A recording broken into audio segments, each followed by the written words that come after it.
Hi, it's Jack Austin, and you're watching my episode now on Fangirls Only.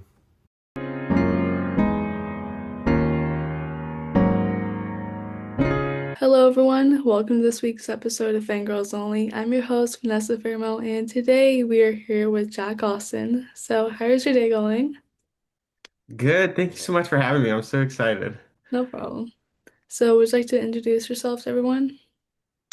Yeah, so I'm Jack Austin, singer, songwriter, vocalist, actor, whatever you want to say, and I'm competing this season on The Voice. Amazing. So, just like you just said, that you were on the new season of The Voice, season 28, which is so crazy. So proud of you. Thank So, you. what was that experience like for you on the show during blind auditions? Since when we're filming this, think it's still blind auditions week. So don't want to spoil too much. So how was it like during the blind auditions? Yeah, I mean, I feel like it was everything that I've worked for so far in my life. I've dreamed of being on The Voice since I was a little boy. I watched it growing up and never really dreamed that one day I could be on that stage myself. And so that day was the most stressful day of my life, probably. Honestly, I had my nerves down to a minimum, which surprised me because I thought I'd be a lot more nervous. But I mean, it was just a dream come true while also very nervous and scary. It was it was a dream come true. I never really imagined I would be there, and I feel like I can do anything now after that, truly. All right. So if you were to make your own show like The Voice, what would it be called and who would the judges be? Oh my goodness. That's a good question. Um, I feel like it would be like something rising star, next top rising star. Um, I would want to be I would want to be a judge or a coach if it's my show. And then I don't know. I think I'd have to ask Niall to be a part of it now, and I'd ask Selena Gomez. And who else? I don't know. That's a good question. I really have to think about that. That's a big task, Yeah. honestly. All right. So what prepared you for this audition? Since you sang Niall's song, do you think you're more nervous to hear it? You're like, oh no, what if he doesn't like it? Like, you're nervous. Yeah, absolutely. I was so nervous. When do you get the chance to sing an artist's song for them? Yeah. I've never gotten to do that before. I think that's like a once in a lifetime opportunity. So I was like, don't screw it up. Um, you know, I, I wanted to pay homage to his version while also make it my own in a way, because if I'm just gonna sing it the exact same way, what's the point? So it was nervous because I changed some melodies of the song and I didn't know how he would like it, but he did. He liked it. He said he liked it. So but it was definitely nerve-wracking, touching an artist's piece of work and then having to sing it in front of them. Mm. Gotta make your own way. Yeah. All right, so last question about the voice, since we're still early in the audition, in the season, but I can't speak. No, you're good. When you were filming The Voice, did it like spark your like confidence or like inspiration for the music industry?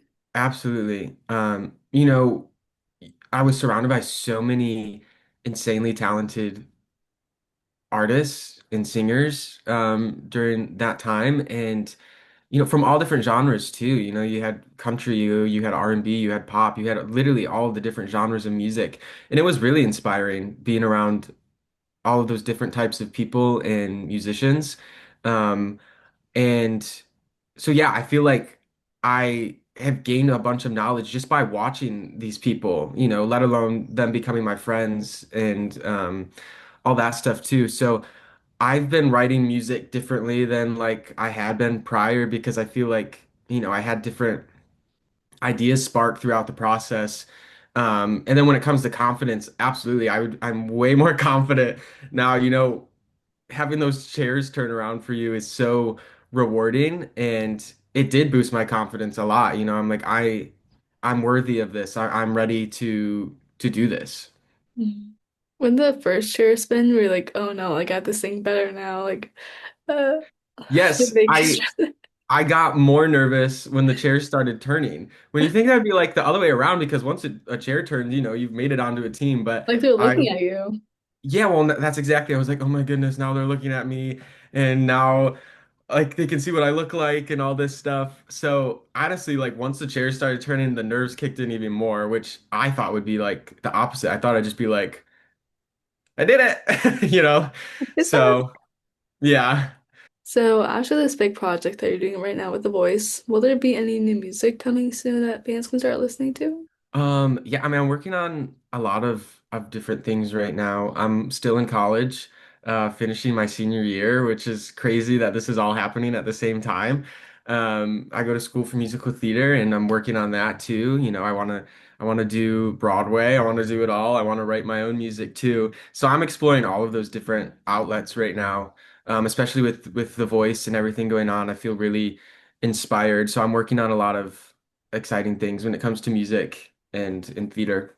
So, as you just mentioned that you're in school for like theater and stuff, so what did theater make you want to become a singer, or like it? What was that? Did theater make you want to become a singer? Like doing theater growing up? So my before I even started theater, my dream was that I wanted to be a pop star and I wanted to tour my own music and have crowds singing music back to me. I think there's something really special about that. And I just love performing. And, I want to be a pop star, but, there's not pop star camp, or pop star school. And I think a great outlet to perform and become a better performer is through theater.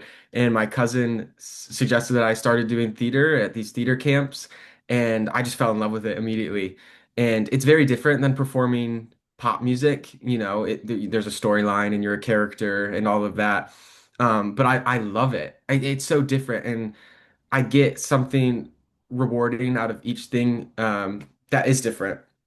But when you look at some of like the major pop stars today, most of them started in theater. Olivia Rodrigo, Sabrina Carpenter, like just all of these, Ariana Grande, like all of these major pop stars started in theater, and I think there's something really um, special about that, and I think it connects in some way. So. Yeah, but that I always wanted to be a pop star, but theater was just another way, an outlet for me to perform. So going along with the theater question, is there any Broadway shows that you would like to be on? Like any dream Broadway shows? Oh, that's a good question. I would love to be in any Broadway show. But I love Hairspray, the musical. That was like one of the first musicals that really got me into it. After watching the movie, I was like, I want to be Zac Efron, along with High School Musical, of course. Um, but I would love to be in like a Hairspray revival on Broadway, um, as Link, or like maybe down the road as Courtney Collins when I'm older. So, um, I would say that I would probably Hairspray. Let's manifest it. Yes. All right, so now we're on to the fan questions. So Lindsay's library asks, any tips for us singers who want to be on The Voice one day? Um, yeah, I would say just keep singing songs that you enjoy. Um, I think that that's really important, is that you have fun doing what you love. And yeah, I would just say keep practicing and putting yourself out there. Social media is a great tool. I think that was a big part of my journey to The Voice. All right, so this is the last question. So Izzy LeClaire asked, how does it feel to be famous? Uh, um, I don't really know if I've accomplished that yet. I don't know what really famous is in quotation marks. I mean, it's been a whirlwind, especially since The Voice aired. My phone has never received as many notifications as it did on my blind audition day. Just like from the start of my audition airing, like it was just constant buzzing on my phone. And it was like for the first, I don't know, 3 or 4 days, like I was just so overwhelmed, like looking at my phone because I had so many messages and notifications. Obviously it was so cool, and like I had so many people reaching out to me and saying incredibly nice and supportive things, which was so incredible, but I was just overwhelmed. I would look at my phone and I wouldn't even know where to start. Like, do I go to my messages? Do I go to Instagram? Like, I was just so um overwhelmed, but very, very grateful. Um, it's slowed a little bit down since since the blind audition day. Um, but yeah, it's a strange feeling for sure. I don't know if I've reached fame yet though. When you will, we'll come back for an interview and ask the same question again. Yes, yes. We can cut the two answers together at that Yeah. point. All right. So, well, thank you so much for coming on. It's great having you. Yeah, I thank you so enjoyed it. much. This was so fun. So, well, I hope you have a great rest of your day. Thanks, Vanessa. No Bye. problem. Bye.